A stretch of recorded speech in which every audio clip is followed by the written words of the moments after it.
Sunday morning most of the time சண்டேனாலே non veg நாங்கள் weekly twice or weekly once Sunday மட்டும் non veg எடுப்போம். அன்றைக்குமே மார்னிங்கே நான்வெஜ் சிக்கன் மட்டும் எடுத்து கொடுத்துட்டு ஹஸ்பண்ட் ஆஃபீஸ் கிளம்பிட்டாங்க. என்னோடய பேஜில் மோஸ்ட்டாக நான்வெஜ் ரெசிபீஸ் பெருசாக காமிச்சிருக்க மாட்டேன். பிகாஸ் நான் குக் பண்ணதில்லை most of the time. Husband cook பண்ணுவாங்க, நான் சம்டைம்ஸ் ஹெல்ப் பண்ணுவேன், இல்லைனா பேபி பார்த்துப்பேன். ஸோ அதனாலே வீடியோவும் பெருசாக நான் எடுத்தது கிடையாது.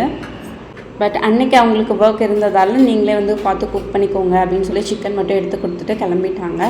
ஸோ மார்னிங்கே நான்வெஜ் ரெடி பண்ணுறதுக்கு எனக்கு அவ்வளோவா தோணல. ஸோ அதனால் கார சட்னி ரெடி பண்ணி தோசை ஊற்றி சாப்பிட்டுட்டு அதுக்கப்புறம் எந்த ஒர்க்குமே பண்ணல, கம்ப்ளீட்டாக ரெஸ்ட் எடுக்க ஆரம்பிச்சிட்டேன். ஸோ ஒரு 11:30 இருக்கும், ஈவினிங் போல் எங்கேயாவது வெளில போகலான்னு சொல்லியிருந்தாங்க.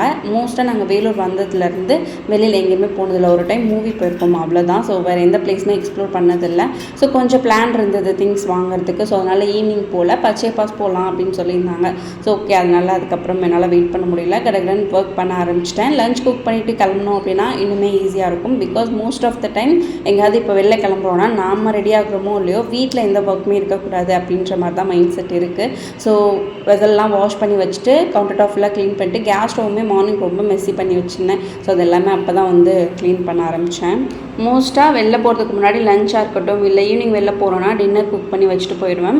ரொம்ப குக் பண்ண முடியலனா கூட ஒரு வெறுமனே ஒரு சட்னி மட்டும் ரெடி பண்ணி வச்சுட்டு போயிட்டோன்னா ரிட்டன் வந்ததுக்கப்புறம் தோசை ஆர் இட்லி ஏதாவது ஒன்று டக்குன்னு ஊற்றிக்கலாமே அப்படின்ட்டு. ஸோ வெளியில் மோஸ்ட்டாக சாப்பிட்றத அவாய்ட் பண்ணணும் அப்படின்றதுக்காகவே இதை நான் ரீசன்ட் டேஸாக ஃபாலோ பண்ணிப்பேன்.